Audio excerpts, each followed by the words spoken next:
Welcome back to the Michigan Business Beat, brought to you on the Michigan Business Network. Chris Holman here, coming to you from our studios at the Capital Region International Airport. We're going to run down to Detroit right now. We're going to spend time with Glenn Stevens.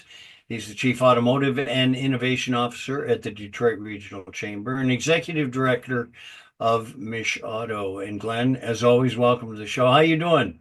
Great, Chris. Thanks for your time today. It's always good to have you on. Hey, we caught up with you at the Mackinac Policy Conference, which, we both agree is a wonderful, wonderful event. So what did Mish Auto come out of that with? And what did you guys do? You guys have like 26 meetings up there. Yeah, we have seems like 2,600 by the time the week is over. We have an event that is actually before the Mackinac Policy Conference and kind of flows into it. And that is for the auto industry. We call it MichAuto on the Island.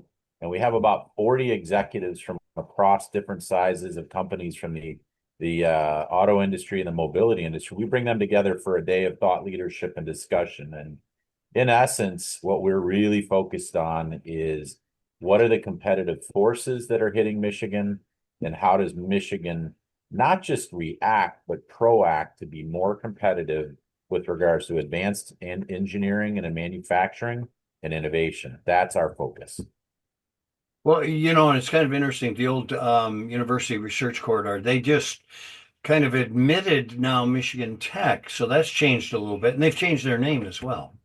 They have RU for Michigan. The fact that Michigan has four R1 institutions that are of that high caliber is not only impressive, but it's important. Because if I go back to that competitiveness, it's going to depend on, are we generating and producing young talent and keeping it here? Are we generating and producing new technology and keeping it here? And how do those things grow into businesses?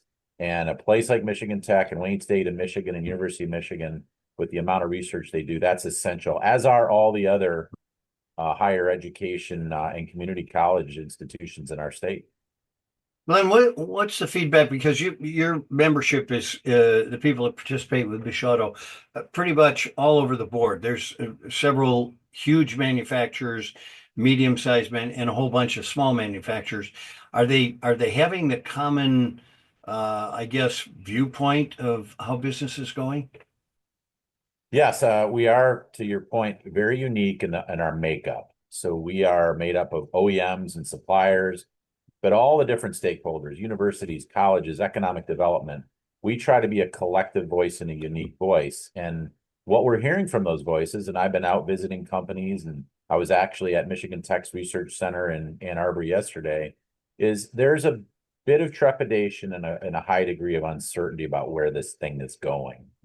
Both from a high level economic standpoint, but from an auto industry and a volume and a market standpoint. And that's not surprising given what we've been going through the last several months, particularly with tariffs, but not limited to that. Yeah, no, you're absolutely right. Now, you said a lot of your focus has been on making us, I guess, as much as anything, development ready, right? So, is there any other areas that you're concentrating on? Well, I think that we always have to, and it's talked about a lot. We have to come back to our people, because all the capital in the world, all the innovation in the world, it's only as good as the people you have that drive these industries and create new businesses. And it's really important. And we have some pinch points. We are still really short on skilled trades. And one of the things that we are really focused on is improving career path planning for our young people, and really people of all ages, to get them into the right, and really it's a digital economy that we're moving to, get them into the right paths for the jobs that are, and the jobs are going to be created. Interestingly enough, our Michigan Future Business Index just came out. Still number one, talent acquisition and talent retention are the biggest challenges. Next couple of weeks, you have a program, Reshore, up at Traverse City. Tell us about that. Right. So our event in Traverse City, along with Traverse Connect and the Grand Traverse Manufacturing Council, it's the intersection of auto, mobility, outdoor tech, and water. How Michigan has these unique industries and these unique assets. And so it's Reshore, August 18th in Traverse City. You can find out information at michauto.org /Reshore. Yeah. So we were just recently talking with Jason Cords, who's the manager at Shaheen Chevrolet and Cadillac, about their new EV Escalade. Tell me, is EV infrastructure still moving forward? Is it getting where we need to be? It's not. And a lot of that has been halted by the new administration, but we were not advancing that infrastructure like we needed to. So infrastructure still has a long way to go. The market's going to drive things, but EVs are not stopping. They are going to happen. Yeah. Well, I think you're absolutely right. They just have to extend the battery life and how far they can go per charge. That's And part of then, the yeah, you get to where you need to go.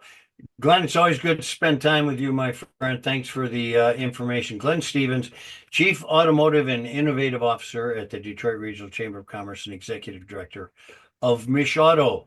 All those things. Such a big Thanks, business Chris. start. Appreciate Okay. it. Take care, Glenn. Good to see you. See you too. I'm Chris Holman, and we're coming to you from our studios at the Capital Region International Airport, and we will be back with more Michigan Business Beat on the Michigan Business Network.